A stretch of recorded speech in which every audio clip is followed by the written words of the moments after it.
저희 교회의 특징이 성경 공부라고 많이 말씀하시고 또 이 성경 공부를 통해서 여러분의 신앙을 자라가게 하며 유지합니다를 굉장히 많이 강조하고 있죠. 성경을 알아야 되는 이유는 제가 성경 공부할 때마다 꼭 강조하는 규절이 있어요. 성경이 무엇인가? 디모데후서 3장 16절에 보면 성경이 하는 역할이 있습니다. 그죠? 성경이 하는 역할을 디모데가 어려서부터 배운 성경이 무엇인가를 설명하고 있어요. 그래서 오늘은 이제 파노라마에 대한 부분을 이제 공부하게 될 터인데, 파노라마라는 뜻은 펼쳐본다는 뜻이에요. 성경을 이렇게 넓게 펼쳐본다 하는 뜻인데요.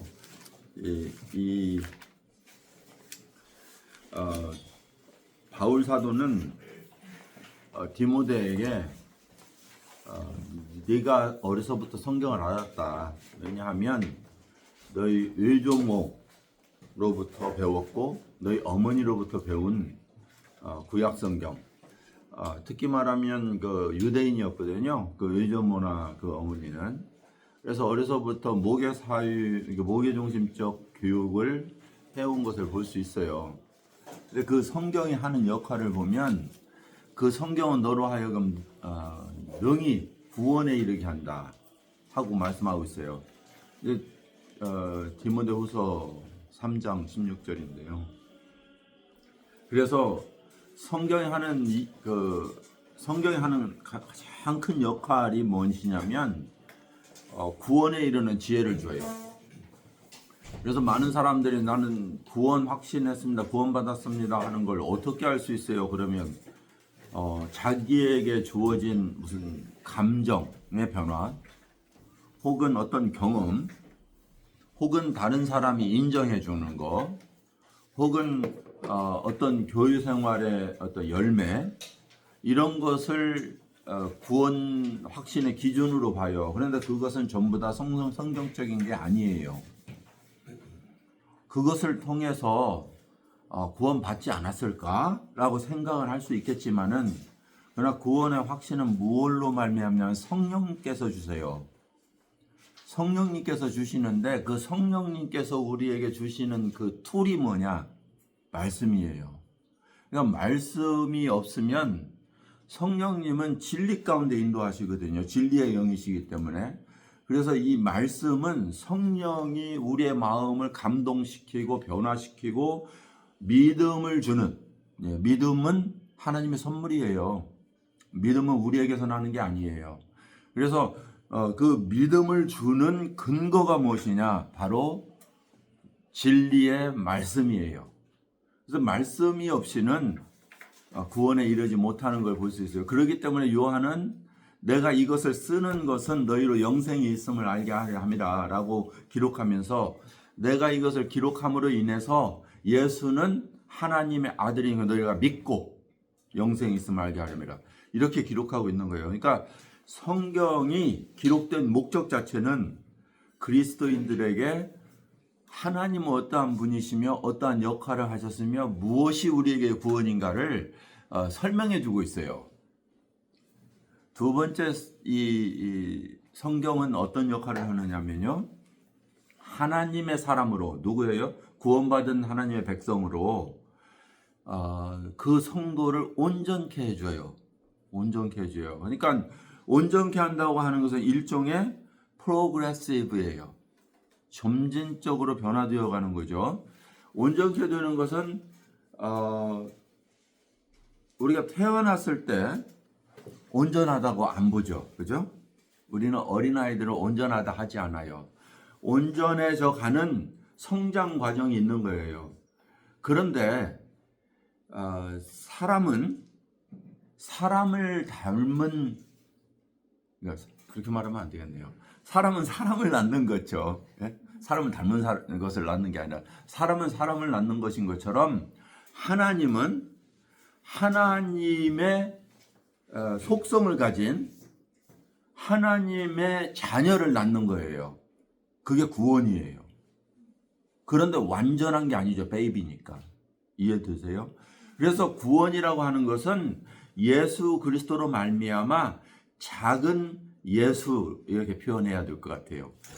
작은 예수를 낳는 거예요. 그렇기 때문에 예수의 생명을 가졌기 때문에 의롭다, 거룩하다, 온전하다 이런 표현을 해주는 거예요. 그럼에도 불구하고 우리는 온전히 거룩하거나 온전히 하나님의 완전성에 도달한 건 아니에요. 왜 그래요? 베이비잖아요. 베이비. 하나님의 생명만 가졌을 뿐이에요. 그걸 구원이라고 하는데 하나님의 사람으로 자라가게 한다. 하나님의 사람으로 온전해진다. 그 무엇이 한다고요? 성경이 한다니까요. 성경이. 그래서 성경을 주신 목적, 우리에게 하나님의 생명을 가지게 하는 구원을 주시는 거고요. 구원받은 하나님의 사람으로 온전케 하기 위해서 성경을 주셨어요. 그뿐만 아니라 하나님의 사람으로 온전히 행하게 하세요.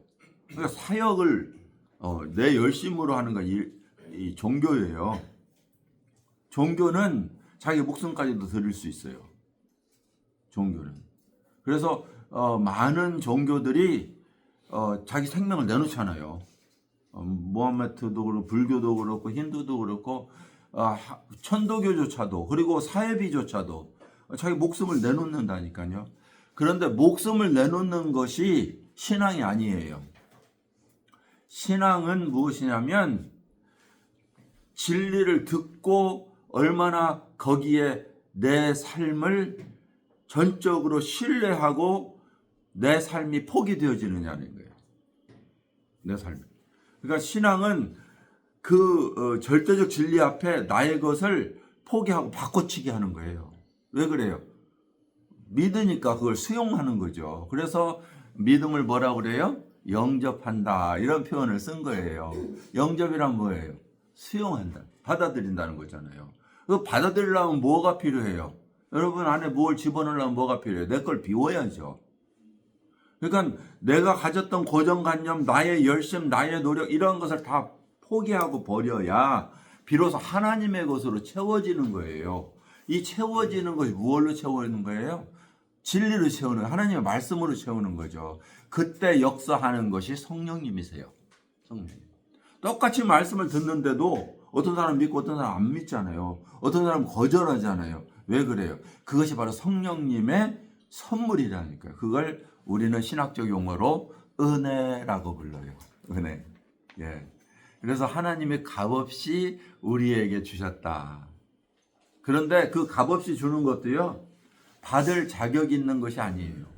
받을 자격이 없는데도 거저 주시는 것을 은혜라고 불러요. 자, 그래서 성경을 주신 목적이 그거예요. 그런데 우리 한번 찾아볼까요? 누가복음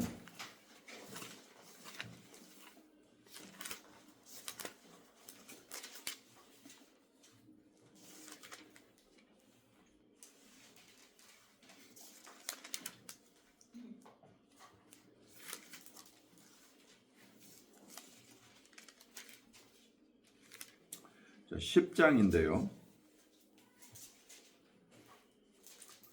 누가복음 10장 25절. 우리 이 성경이 요즘에는 번역서가 많이 달라서 우리에게 이해하는 데 도움을 줄지는 모르는데 상당히 같이 읽기는 좀 그렇죠. 그래도 여러분들이 같이 이렇게 좀 따라 읽어보세요. 25절부터 이제 28절까지 제가 읽겠어요. 어떤 율법 교사가 일어나 예수를 시험하여 이르되 선생님 내가 무엇을 하여야 영생을 얻으리이까? 라고 질문해요. 예수께서 이르시되 율법에 무엇이라 기록되었으며 내가 어떻게 읽느냐? 그렇죠? 여기까지만 한번 볼게요. 율법을 가르치는 선생이었어요. 율법 교사예요. 근데 이스라엘 백성들에게는 이 율법 교사들이 그 당시에 많았죠. 특별히 바리새인들이 율법 교사들이에요. 근데 그 율법 교사들은 어려서부터 이 성경을 암기하고 잘하여 그렇게 가르치도록 훈련된 자들이에요. 그리고 성경 유유에 세분화된 율법을 가지고 있어요. 무슨 말이냐면요. 예를 들면 부모를 공경하라 이렇게 있으면 부모를 공경하는 실예가 무엇인가를 실제적으로 구체화시켜요. 그래서 그것을 10계명, 15계명으로 나누어서 가르친단 말이에요. 그 중에 예수님이 지적한 게 뭐예요? 부모에게 드릴 것이 가난한 사람에게 드렸다. 그러면 부모에게 안 해도 된다. 이런 부분들이 세분화되는 부분들이에요. 그래서 손을 씻어야 음식을 먹는다라고 하면 그 손을 어떻게 씻는지, 물이 어떤 물을 사용해야 되고 어떤 그릇에서 나와야 되고, 손은 물의 그 흐름에 그 씻는 방법, 몇 번 흔들어서 씻고 위로 들어서 드라이하고 이런 것들을 세분화하는 것이 율법사들이에요. 그러니까 율법을 지키되 철저하게 지켜야 된다는 것을 강조하는 거죠. 그렇게 가르친 자가 예수님을 바라봤을 때는 엉터리 같은 거예요. 손도 씻지도 하고 뭣도 먹고 더러운 것과 같이 해서는 안 되는데도 세리와 창녀들에게 막 가서 놀고 음식도 막 즐기고 이러니까 이 엉터리 같다고 생각했을 거 아니에요. 그러니까 그 율법 교사가 예수한테 와서 물어보는 질문이에요. 그런데 이것이 알고 싶어서 질문했겠어요? 여기에서는 시험하려고 이렇게 그렇게 표현되어 있죠. 그런데 보세요. 질문을 보면 뭐라고 이야기해요? 선생님, 내가 무엇을 하여야 영생을 얻습니까? 이 영생은 하나님이 우리 인간에게 주신 축복이라고 시편에 기록하고 있어요. 하나님께서 영생을 인간에게 주시고자 하는 축복으로 명하셨다는 거예요. 자, 그래서 이 영생을 믿는 것은 굉장히 신학적으로 깊은 신앙이에요. 사두개인이 누군지 아시죠? 이 파르나바를 보시면 나중에 알겠지만 중간시대라는 게 있어요. 이 중간시대에 사두개인의 출현에 대해서 공부할 거예요. 근데 이 사두개인은 뭐냐면 성전의 제사장들을 사두개인들이라고 해요. 사독의 자녀들이라는 뜻이에요. 사독은 누구냐? 솔로몬 때 제사장이에요. 그러니까 솔로몬 때 제사장의 자손들, 사독의 자녀들 그런 말이에요. 사두개인. 그러니까 성전을 관장했어요. 그 당시에 이 민족을 융합한 게 뭐냐면요. 포로 이후에 성전이잖아요. 이 성전에 주관하는 자들, 이 사두개인들이 부활이 없다고 그렇게 봤어요. 예. 그러니까 그들은 그러면 이 현세에서 하나님을 백성으로 축복받는 것이 우리 민족을 택하신 이유야. 이렇게 본 거죠. 현실주의자들이죠. 자, 그런데 이 사두개인들이 부활이 없다고 하는 반면에 이 율법사는 뭘 구해요? 어떻게 하여야 영생을 얻습니다. 이 영생을 추구한단 말이에요. 구약 성경에 숨겨져 있는 영생의 비밀을 그는 믿고 있었다는 거예요. 그리고 뭐라고 말해요? 내가 어떻게 하여야. 누구와 같아요? 니고데모 비슷하지 않아요? 니고데모도 뭐예요? 율법사였거든요. 선생이었어요. 자, 초점은 어디에 있어요? 보세요. 질문 보세요. 내가 무엇을 행해야 있어요? 그런데 첫째, 내가 하는 거고요. 두 번째는 무엇을이고요. 세 번째는 행해야 해요. 이 표현이 영생을 얻는 조건인가 하는 거예요. 영생이 우리로부터 옵니까? 인간으로부터? 생명은 누구로부터? 부모로부터. 하늘의 생명은 누구로부터? 하나님으로부터. 태어나지는 거예요. 주어지는 거예요. 그렇죠? 그런데도 불구하고 이게 이해되지 못했기 때문에 내가 무엇을 해야 된다고 생각한 거예요. 이것이 무엇이다? 종교라니까요. 오늘날 많은 기독교인들이 교회에 다니면서 추구하는 건 뭐냐면 영생이에요. 영생이 없다면 왜 교회를 다녀요? 현실에 복 받으려고요? 막 자기 물건, 자기 재물 바치고 뭐 시간 바치고 그래요? 영생을 얻기 위해서 궁극적 노력을 해요. 그런데 초점이 어디에 있느냐면 내가 무엇을 해야지? 여기에 있어요. 네. 잘못된 접근이죠. 생명은 내가 취하는 것이 아니라 뭐라고요? 하나님이 주시는 거라니까요. 생명은 나아져야죠. 생명은. 그렇죠? 예. 그래서 이 질문 자체가 잘못된 질문이에요. 그것밖에 못 본 거예요. 왜 그래요? 영생은 비밀이었기 때문에 그래요. 이 복음은 비밀이었어요. 영생은 누구로부터 온다? 예, 하나님으로부터. 누구를 통해서? 예수 그리스도를 통해서 온다. 그 예수 그리스도는 하나님의 영원하신 뭐라고 그랬어요? 비밀이라니까요. 비밀. 그 신약 성경에는 예수 그리스도는 비밀이라고 말씀하는 거예요. 몰라서 유대인은 볼 수가 없는 거예요. 우리의 생명이신 예수 그리스도는 가려져 있던 거예요. 비밀이에요. 그런데 그 비밀이라고 하는 거 제가 성경 볼 때 많이 말씀드렸어요. 비밀이라고 하는 것은 미스터리라고 그랬어요. 시크릿이 아니고 미스터리는 뭐라고? 밝혀져야 되는 것이다. 그래서 하나님이 우리에게 밝히기 위해서 주어진 것을 뭐라고 이야기하냐면 계시라고 불러요. 계시. 계시란 밝히다 그런 뜻이에요. 양파의 껍질을 벗기듯이 벗긴다 그런 뜻이에요. 벗기다. 성경은 우리에게 주어진 하나님의 계시라고 불러요. 그렇죠?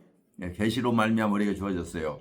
그 계시는 바로 비밀이신 예수 그리스도, 경륜, 이 하나님의 비밀이신 예수 그리스도를 드러내시다 그런 뜻이에요. 계시라는 말. 그래서 히브리서에 보면 마지막 날에 예수 그리스도로 말미암아 너희에게 드러내셨다. 그 하나님의 비밀을 이렇게 말씀하고 있는 거예요. 자, 그 다음 구절에 보세요. 예수님이 뭐라고 이야기하는지요. 대답 보세요. 26절 예수께서 이르시되 율법에 뭐라고요?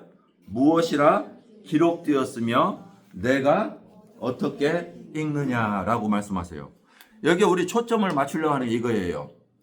우리는 어떻게 기록되었는가 하는 것이 문자적 이해예요. 문자적 이해. 그리고 어떻게 읽느냐 하는 것은 여러분들의 해석이에요. 이해되세요?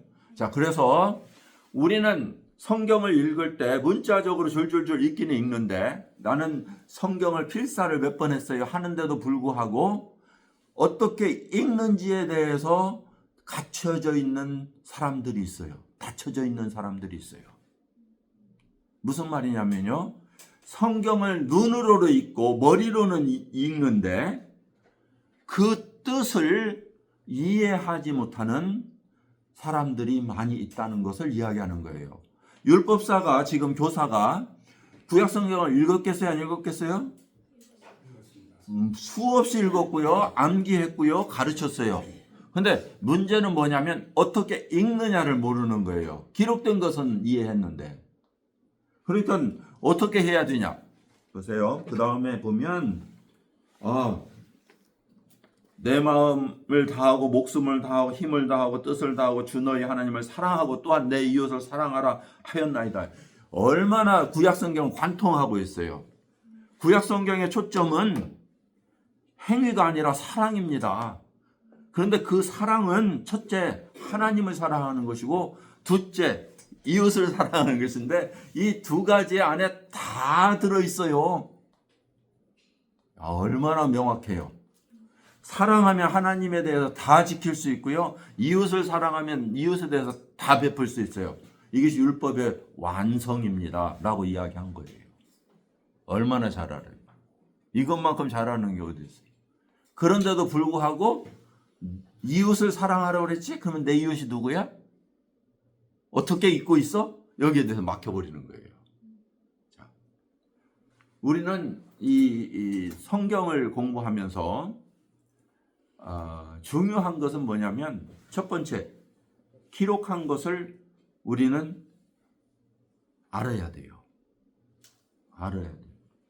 기록한 것들을 우리가 습득하고 알 때 그 다음에 우리의 마음에 읽혀주시는 것은 성령님이세요.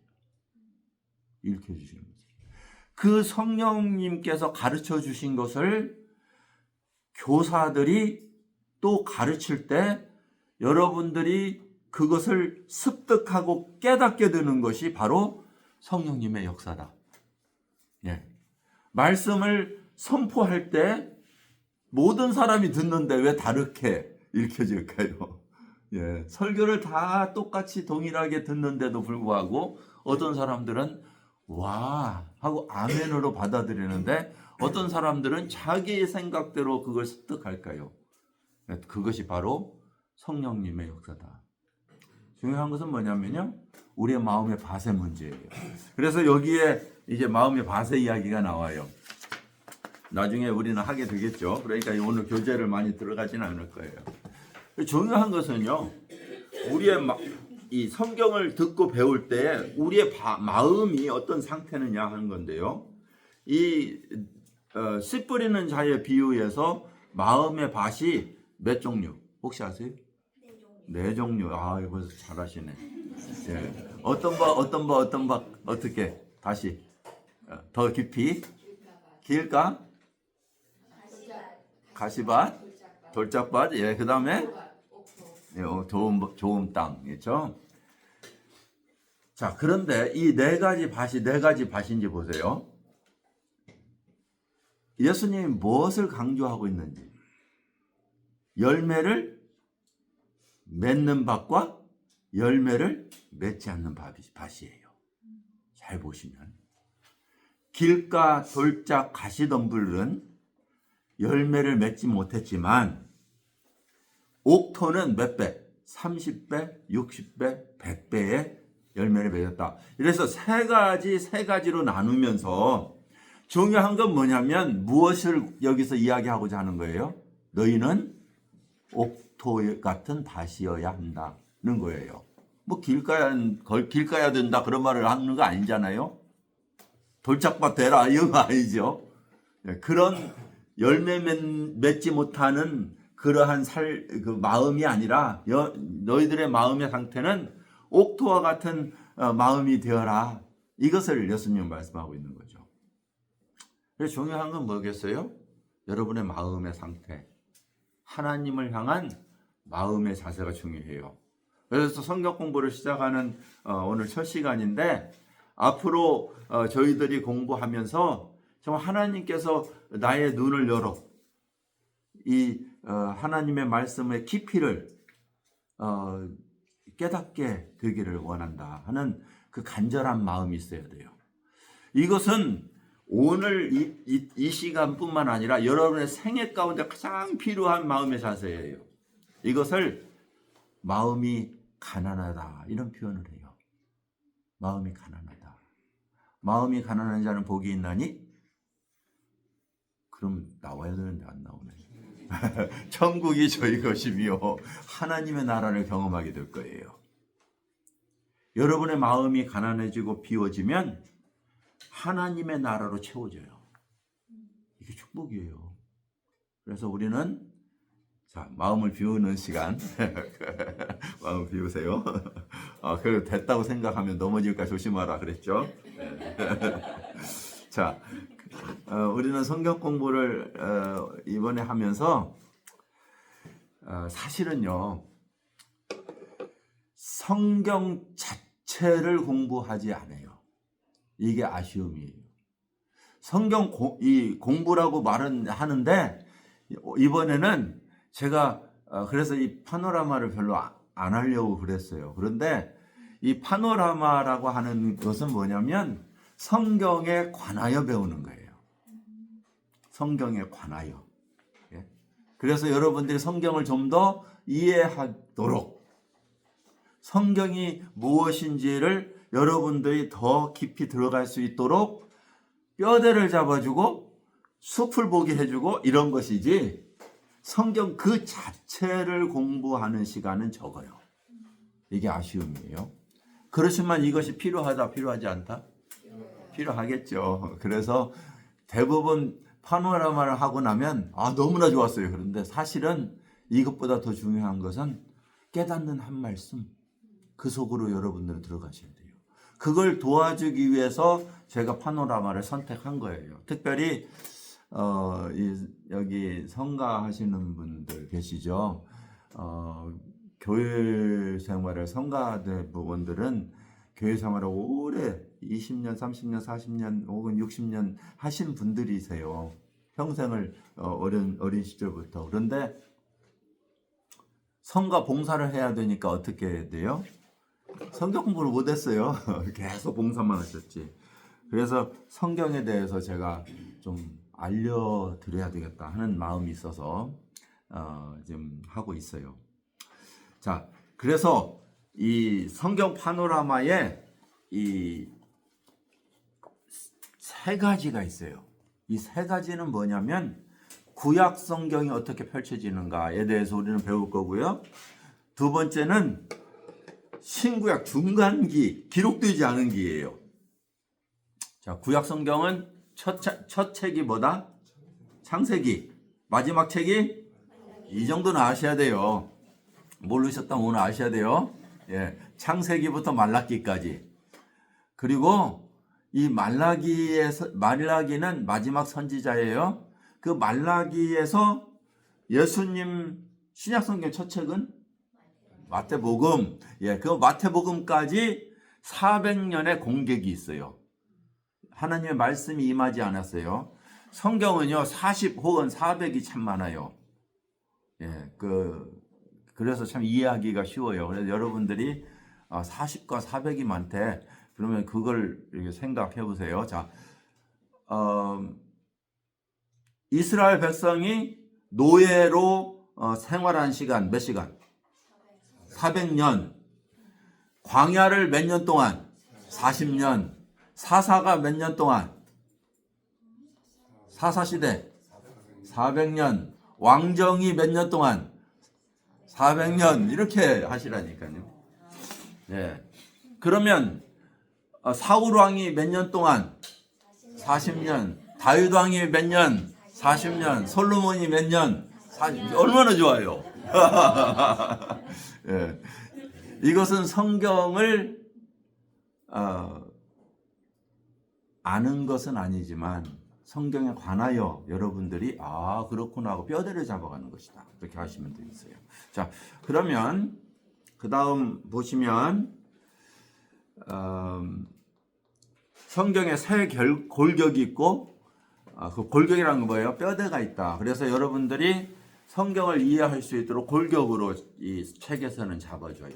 그래서 성경 전체가 세 개로 돼 있대. 이렇게 이해할 수가 있을 거예요. 첫 번째, 역사.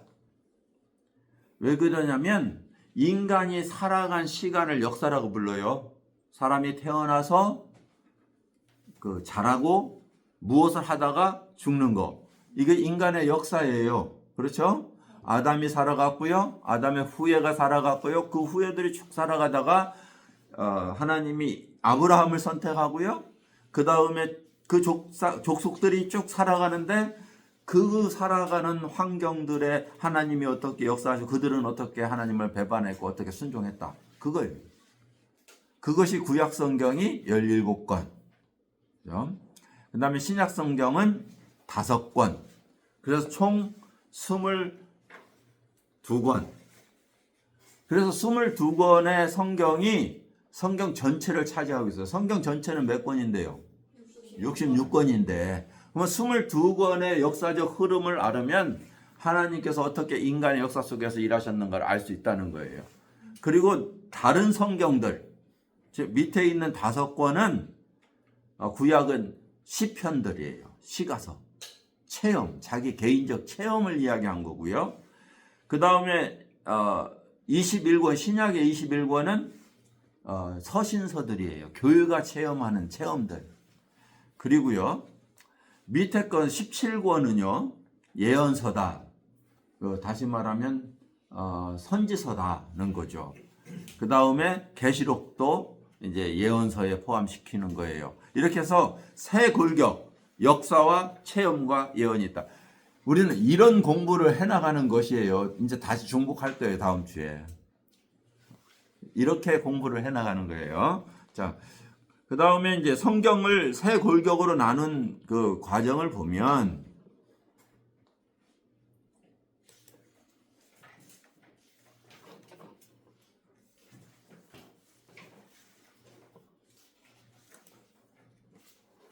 보이시나요?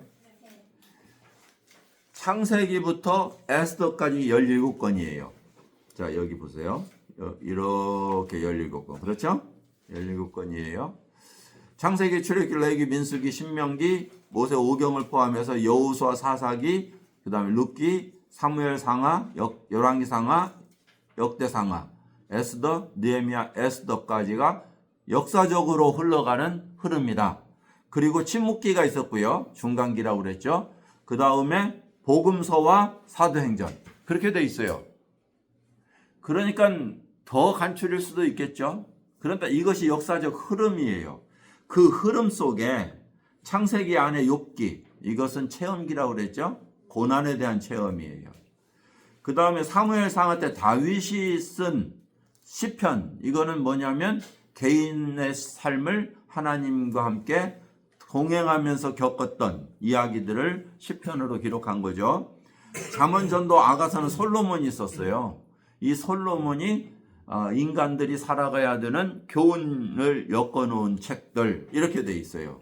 그리고 이 왕들의 시대에, 이스라엘 백성들의 왕들의 시대에 수많은 범죄와 하나님은 배반하고 우상숭배하는 그것을 하나님이 경고하시고 질문하시고 책임을 물으시고 결국은 심판하시는 과정이 바로 선지서들. 그리고 포로에서 돌아온 자들, 에스라, 느헤미야, 에스더 시대, 포로에서 돌아온 시대, 그때의 선지서, 학개, 스가랴, 말라기 이렇게 돼 있는 거예요.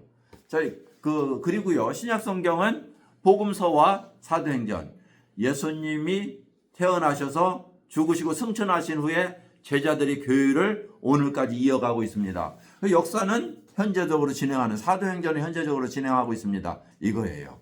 이게 성경의 역사거든요.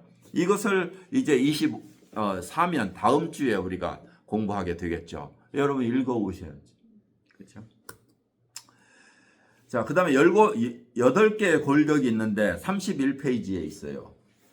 31페이지에 8개의 골격이 있는데요. 이 골격은 좀 더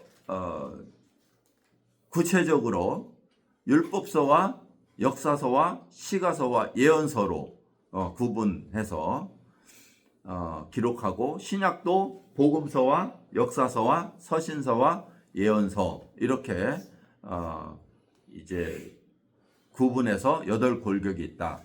이 부분을 여러분들 다음 주에 읽어 오시면 우리가 같이 살펴볼 수 있어요. 오늘 하고자 하는 건 이거예요. 이 책에 나오지 않아요. 굉장히 더 여러분들에게 이해를 줄 수 있는 건데요. 하나님은 영원에서 영원까지 하나님이세요. 그렇죠? 하나님은 역사의 밖에 계세요. 인간을 창조하시기 전에 하나님은 계셨고요. 어느 한순간에 하나님께서 창조에 개입하셨어요. 여기요. 그렇죠? 창조에 개입하셨어요. 창세기 1장과 12장이에요. 3장에는 인간이 타락함으로 인해서 세상에 하나님과의 관계가 깨어지고 죄가 들어오고 죽음과 슬픔과 눈물과 홍수와 기근과 환란이 닥치기 시작했어요. 그래서 하나님은 죄에 대한 심판을 경고하셨고, 그럼에도 불구하고 하나님은 은혜로 인간을 구원하시기 시작해요. 그래서 창세기 3장 이후에는 하나님의 구속의 역사의 시작, 그것이 바로 인간에게 계시하신 하나님의 성경이에요. 타락부터 결국은 최후 심판 계시록 20장까지 창조가 다시 회복되는 과정을 여기 기록하고 있어요. 그런데요, 계시록 마지막 2장, 21장, 22장은 새 하늘과 새 땅의 창조예요. 창세기 1장과 2장은 첫 하늘과 첫 땅의 창조. 계시록 21장과 22장은 새 하늘과 새 땅의 창조. 첫 이 창조의 그 아름다운 에덴 동산의 회복이 그곳에 있고요. 그곳에 빛이 창조되었는데 이제 더 이상 빛이 필요가 없어져요. 왜 그런지 알아요? 하나님께서 빛이 되시기 때문에 그래요. 이제 죄가 들어왔는데 죄가 사라져요. 왜냐하면 19장에 심판을 받아버리거든요. 무적행위 속으로. 그렇기 때문에 사탄이 들어오는데 그 사탄이 무적행위 안으로 들어가고요. 이래서 계시록, 이 창세기와 계시록이 대칭을 이루고 기록되어 있어요. 이것을 여러분들 굉장히 책 한 권 가지고 있으니까 여러분 이거 대수롭지 않게 생각하죠. 이 책은 40명이 기록한 책이에요. 66권이란 말이에요. 그리고 1600년 동안 기록했어요. 1600년이라는 시간은 통일 신라 시대의 기록 창세기를 누구예요? 김유신이 붓으로 창세기를 썼단 말이에요. 그리고 오늘 내 아들이 요한계시록을 타이핑을 치고 있어요. 네, 컴퓨터에서. 그렇게 해서 종합해 놓은 것이 한 권의 책이란 말이에요. 그런데 창세기 모세가 기록한 책과 내 아들이 오피스에서 기록한 책에 서론과 결론이 딱 맞는 거예요. 첫 창조와 새 창조가 맞아 들어가는 거예요. 이게 저자가 한 명이라는 겁니다. 계획 가지고 쓴 거죠. 그 사람들은 몰랐어요. 쓴 사람들은 그렇게 쓰고 있는지를. 이게 어메이징한 거 아니에요? 어떻게 이런 일이 있을 수가 있어요? 이런 일이 있을 수가 없어요. 영원전에 계획을 가지신 하나님만이 이 글을 계획을 가지고 서론과 후론 결론 다 해가지고 써 나가시는 거예요. 40명의 작자들은 뭐 했어요? 그냥 자기 부분을 썼어요. 자기도 뭐 쓰는지도 모르고 썼어요. 자기 이야기 쓴 거예요. 그것을 오늘 우리는 펼쳐볼 것이다. 이게 파노라마예요. 왜냐하면 이것은 하나님의 걸작품이기 때문에 그래요. 예. 자, 그 중심 사상에 뭐가 있냐면요. 여기 보세요. 아담 안에서 죄가 들어왔고 그리스도 안에서 의가 들어와요. 아담으로 인해서 죄가 세상에 들어왔고 우리 모든 인간이 죄인 되었는데 예수 그리스도 안에서 우리에게 생명이 들어오고 의가 이루어져요. 왜냐하면 첫째 아담은 우리를 죽였는데 둘째 아담은 우리를 위해서 죽었어요. 첫째 아담은 우리에게 죄를 주어졌는데 둘째 아담은 우리 죄를 걷어갔어요. 이것이 성경 전체의 역사예요. 성경 전체. 이것을 하나님의 구속사라고 불러요. 첫째 아담은 첫 번째 창조된 아담이고요. 둘째 아담은 예수를 상징해요. 인간의 대표다 그런 말이에요. 대표. 예. 왜 어떻게 아담은 사람 하나님이 창조했으니까 그냥 인간의 대표가 될 수 있죠. 처음 시작이니까. 그런데 어떻게 예수는 모든 사람을 위해서 죽을 수 있느냐? 하나님이니까. 인간이 아니니까 가능한 거예요. 우리는 이제 이 부분에 대해서 나중에 복음서에 가서 이야기하게 되겠죠. 자, 성경 역사의 시작과 끝을 창세기와 계시록 마지막 1장에서 3장까지 21장에서 22장까지 저렇게 비교하고 있어요. 한두 구절이 아니라니까요. 첫 하늘 창조와 새 하늘 창조. 어두운 밤이라고 칭하셨는데 더 이상 밤이 없어지고요. 하나님께서는 빛을 두셨는데 이제 하나님께서 친히 빛이 되시고요. 그곳에 동산이 있었는데 아름다운 동산이 있었는데 더 이상 그곳에는 동산이 아니라 아름다운 도성이 있어요. 그곳에 생명나무가 있었는데 여기에 생명나무가 있죠. 첫 에덴 동산의 생명나무는 하나님께서 가리셨는데 못 가도록, 못 먹도록. 왜 그래요? 범죄한 인간이 영생하면 어떻게 돼요? 완전히 우리는 멸망 가운데 있는 거예요. 죽지도 않고. 그런데 하나님께서는 이제는 생명나무를 주세요. 그 생명나무를 먹고 영원히 살게 되는 거죠. 자, 이 PPT 제가 보내드리도록 하겠습니다. 자, 그래서 이제 시대적 구분인데요. 이게 흐름이에요. 이것을 파노라마가 구체적으로 나누게 되겠죠. 그래서 여러분들이 구약의 파노라마는 이렇게 이야기할 거예요. 태초 시대, 이거 1장에서 11장까지 창세기, 족장 시대, 창세기 12장 아브라함부터 50장까지, 출애굽 시대, 그다음에 가나안 정복 시대. 이것은 바로 출애굽 시대는요. 출애굽에서 사사기 혹은 전까지죠. 출애굽에서 신명기까지. 가나안 정복 시대는 뭐예요? 여호수아 시대예요. 여호수아가 모세의 후임으로 들어가서 그것을 정복하는 거. 그다음에 사사 시대 400년이라고 그랬죠. 그 400년에 왕이 없이 하나님이 친히 왕이 되셔서 이스라엘 백성을 다스렸던 시대예요. 그 다음에 열왕시대, 사울부터 시작해서 마지막 그 포로로 잡혀가는 그 시간까지, 그 다음에 포로로 간 70년의 포로시대, 다시 돌아와서 귀환해서 살아간 마지막 시대입니다. 신약은 예수님을 예비한 그 40년을 포함해서 400년을 포함해서 시작하지만 사실은 하나님께서 어떻게 준비하셨는지 중간 시대에 볼 수 있어요. 그 다음에 예수님의 사역, 태어나시고 십자가 죽으시고 부활하셨다. 그리고 하늘로 승천하셨다 하는 부분이고요. 그 다음에 이제 사도행전에 예수님이 약속하신 성령이 강림하세요. 그리고 교회가 성장해가죠. 교회가 성장해가면서 사도들이 전도 여행했죠. 교회가 많이 세워졌어요. 문제는 뭐예요? 교인들이 문제들을 일으키기 시작해요. 교회 안에서 여러 가지 갈등이 있어요. 싸움이 있어요. 문제들을 해결할 수가 없어요. 또 그들의 행동 규범이 무엇인지 잘 모르겠어요. 교회는 어떻게 행정 치리해야 되고 교회가 어떻게 관리돼야 되고 임원 직임들이 무엇인지 몰라요. 이것들을 기록해 준 것이 서신서예요. 교회는 이렇게 행해야 된다.